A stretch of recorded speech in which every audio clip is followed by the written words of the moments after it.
మూడుముళ్ళ బంధం episode 154. Hi friends, story నచ్చితే తప్పకుండా కామెంట్ చేయండి. అలాగే వీడియోని లైక్ చేయడం మాత్రం మర్చిపోకండి. స్టోరీలోకి వెళ్ళిపోతాం. లండన్లో వైష్ణవి మరియు విక్రమ్ ఇద్దరూ కలిసి రెస్టారెంట్ నుండి స్టార్ట్ అవుతారు. ఆల్రెడీ విక్రమ్కి అక్కడ తన ఓన్ కంపెనీ ఉండడం వలన కంపెనీ నుండి కారు వస్తుంది. వైష్ణవి ఆశ్చర్యంగా విక్రమ్ వైపు చూసి, మీకిక్కడ కూడా కంపెనీ ఉందా అని అడుగుతుంది. విక్రమ్ చిన్నగా నవ్వి, ఉంది వైషు, తర్వాత మనం ఆ కంపెనీకి వెళ్దాం. ముందు వేరే చోట చిన్న వర్క్ ఉంది, అది చూసుకుని వెళ్దాం అని చెప్పి విక్రమ్ మరియు వైష్ణవి ఇద్దరూ కలిసి రిత్విక్ వాళ్ళ ఆఫీస్కి స్టార్ట్ అవుతారు. కానీ విక్రమ్ ఎక్కడికి తీసుకువెళ్తున్నాడో వైష్ణవికి తెలియదు. అలా ఒక గంట ప్రయాణం తర్వాత విక్రమ్ కారు ఒక 40 అంతస్తుల బిల్డింగ్ ముందు ఆగుతుంది. వైష్ణవి విక్రమ్ వైపు చూసి, విక్కీ, ఎక్కడికొచ్చాం మనం అని అడుగుతుంది. చెప్తాను కదా, పద అని చెప్పి వైష్ణవి చెయ్యి పట్టుకుని ఆఫీస్ లోపలికి తీసుకుని వెళ్తాడు విక్రమ్. అక్కడ బయట ఉన్న రిసెప్షనిస్ట్ చూస్తూ అరుణ్ గుప్తాని కలవాలి అని అనగానే, ఆ అమ్మాయి అపాయింట్మెంట్ ఉందా సార్ అని అడుగుతుంది.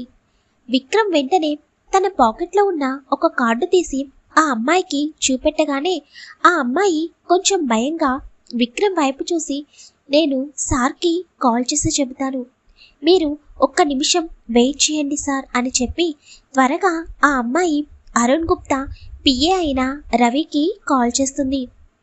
రవి ఫోన్ అటెండ్ చేయగానే వికేఎస్ కంపెనీ చైర్మన్ విక్రమాదిత్య అరుణ్ గుప్తా సార్ని కలవడానికి వచ్చారు. ఆయన రిసెప్షన్లో వెయిట్ చేస్తున్నారు అని చెబుతుంది ఆ అమ్మాయి. రవి కొంచెం కంగారుగా, ఏంటి విక్రమాదిత్య గారు ఈ కంపెనీకి వచ్చారా?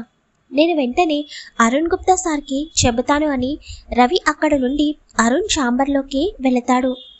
అరుణ్ చాలా బిజీగా కొంతమంది క్లయింట్స్తో మాట్లాడుతూ ఉంటాడు. రవి అరుణ్ దగ్గరికి వెళ్ళి చెవి దగ్గర, సార్, వికేఎస్ కంపెనీ చైర్మన్ విక్రమాదిత్య గారు మిమ్మల్ని కలవడానికి వచ్చారంట అని అనగానే అరుణ్ గుప్తా ఒక్కసారిగా షాక్ అవుతాడు. ఏంటి, అతను నన్ను కలవడానికి వచ్చాడా? నేను ఎప్పటి నుండో అతనిని ఒక్కసారైనా కలుద్దామని అనుకున్నాను, కానీ ఎప్పుడు అతని అపాయింట్మెంట్ నాకు దొరకలేదు. కానీ ఇంత సడన్గా అతను మన కంపెనీకి రావడం ఏంటి అని రవితో అంటాడు. అరుణ్ గుప్తా, ఏమో తెలియదు సార్, కింద ఉన్నారంట అని అనగానే అరుణ్ గుప్తా వెంటనే అక్కడున్న క్లయింట్స్ అందరినీ వెళ్ళిపోమని చెప్పి విక్రమాదిత్యని తీసుకురమ్మని చెబుతాడు. రవి కంగారుగా లిఫ్ట్ లోపలికి వెళ్ళి ఫస్ట్ ఫ్లోర్లో ఉన్న రిసెప్షనిస్ట్ దగ్గరికి వెళ్ళి, సార్ ఎక్కడా అని అడుగుతాడు. పక్కనే ఉన్న విక్రమాదిత్యని చూపిస్తుంది ఆ అమ్మాయి. రవి విక్రమాదిత్య దగ్గరికి వెళ్ళి, గుడ్ మార్నింగ్ సార్, నా పేరు రవి, నేను అరుణ్ గుప్తా సార్ పిఏ అని, సార్ మిమ్మల్ని రమ్మంటున్నారు అని చెబుతాడు. విక్రమ్ మరియు వైష్ణవి చేతిని పట్టుకుని రవి వెనకాలే వెళ్తాడు. రవి వాళ్ళని 30వ ఫ్లోర్లో ఉన్న అరుణ్ గుప్తా ఛాంబర్కి తీసుకువెళ్తాడు. వైష్ణవి విక్రమాదిత్య వెనకాల ఉండడం వలన అరుణ్ గుప్తాకి వైష్ణవి కనిపించదు. విక్రమాదిత్యను చూసిన వెంటనే అరుణ్ గుప్తా లేచి నుంచుంటాడు. రవిని వెళ్ళిపోమ్మన్నట్టు సైగ చేయగానే రవి అక్కడి నుండి వెళ్ళిపోతాడు. అరుణ్ గుప్తా విక్రమ్ వైపు చూసి, తనకన్నా చిన్న వయసు అయినా కూడా తన కంపెనీ కన్నా అతని కంపెనీ ముందు స్థానంలో ఉండడం వలన రెస్పెక్ట్ ఇవ్వాలని, మీరు నన్ను కలవడానికి ఇంత దూరం ఎందుకు వచ్చారు అని అంటుండగానే విక్రమాదిత్య చాలా స్పీడుగా అరుణ్ గుప్తా దగ్గరికి వెళ్ళి గొంతు పట్టుకుని ఒక్క ఉదుటన పైకి లేపుతాడు. అనుకోని సంఘటనకి అటు వైష్ణవి మరియు ఇటు అరుణ్ గుప్తా ఇద్దరూ ఒక్కసారిగా షాక్ అవుతారు. వైష్ణవికి అసలు విక్రమ్ ఎందుకలా బిహేవ్ చేస్తున్నాడో అర్థం కాక భయంతో 2 అడుగులు వెనక్కి వేస్తుంది. విక్రమ్ మాత్రం చాలా కోపంగా అరుణ్ గుప్తా గొంతు పట్టుకుని తన వైపు చూస్తూ ఉంటాడు. అరుణ్ గుప్తా తన కాళ్ళని అటు ఇటు కదుపుతూ విక్రమ్ చేతిని తీయాలని ఎంతో ప్రయత్నిస్తూ ఉంటాడు. కానీ తన బలం సరిపోవడం లేదు. ఎంతో ఓపిక తెచ్చుకుని నెమ్మదిగా విక్రమాదిత్య వదులు అని అంటాడు. వైష్ణవి అప్పుడు షాక్ నుండి తేరుకుని స్పీడుగా విక్రమ్ దగ్గరికి వెళ్ళి, విక్కీ, ఏం చేస్తున్నావు నువ్వు? ముందు అతనిని వదిలిపెట్టు, ఇలా పట్టుకుంటే అతను చచ్చిపోతాడు అని చెబుతుంది. చచ్చిపోతే చచ్చిపోని వైషు, వీడు చచ్చిపోయినా ఎవరికి నష్టం లేదు. వీడు చేసిన పనులు తెలిస్తే నువ్వు కూడా వీడిని అసహ్యించుకుంటావు అని కోపంగా అంటాడు. అయినా విక్కీ, ప్లీజ్, నీకు నాపై ప్రేమ ఉంటే అతనిని వదిలే అని కోపంగా అంటుంది వైష్ణవి. వెంటనే వైష్ణవి అలా అనగానే విక్రమ్ వైష్ణవి వైపు సీరియస్గా చూసి అరుణ్ గుప్తాని పక్కకి తోసేస్తాడు. అరుణ్ గుప్తా ఊపిరి పీల్చుకోవడం కూడా చాలా కష్టంగా అనిపిస్తుంటే వైష్ణవి వెంటనే అక్కడున్న వాటర్ బాటిల్ ఇవ్వడానికి ముందుకు అడుగు వెయ్యగానే వాడెవడో తెలుసా, ఆ రిత్విక్ వాళ్ళ ఫాదర్ అని అనగానే వైష్ణవి అడుగు అక్కడితో ఆగిపోతుంది. వెంటనే విక్రమ్ వైష్ణవి చేతిలో ఉన్న వాటర్ బాటిల్ని అరుణ్ గుప్తా ముఖంపై కొడతాడు.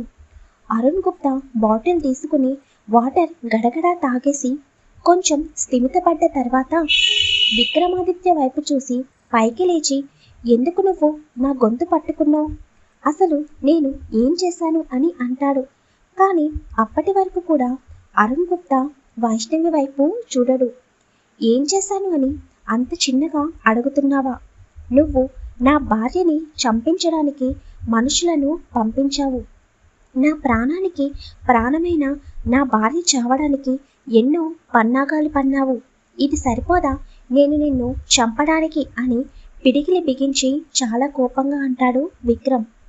విక్రమ్ అలా అనేసరికి అరుణ్ గుప్తాకి అర్థం కాక, నేను నీ భార్యని చంపడానికి మనుషులను పంపించడం ఏంటి? అసలు నువ్వు ఏం మాట్లాడుతున్నావు విక్రమాదిత్య? నేను నిన్ను చూడడం ఇదే మొదటిసారి. ఎప్పటి నుండో నిన్ను కలవాలని అనుకున్నాను. అలాంటిది నీకు పెళ్ళి అయిందన్న విషయం కూడా నాకు తెలియదు. నేనెందుకు నీ భార్యని చంపించాలని అనుకుంటాను? నువ్వెక్కడో పొరపాటు పడ్డావు అని అంటాడు అరుణ్ గుప్తా.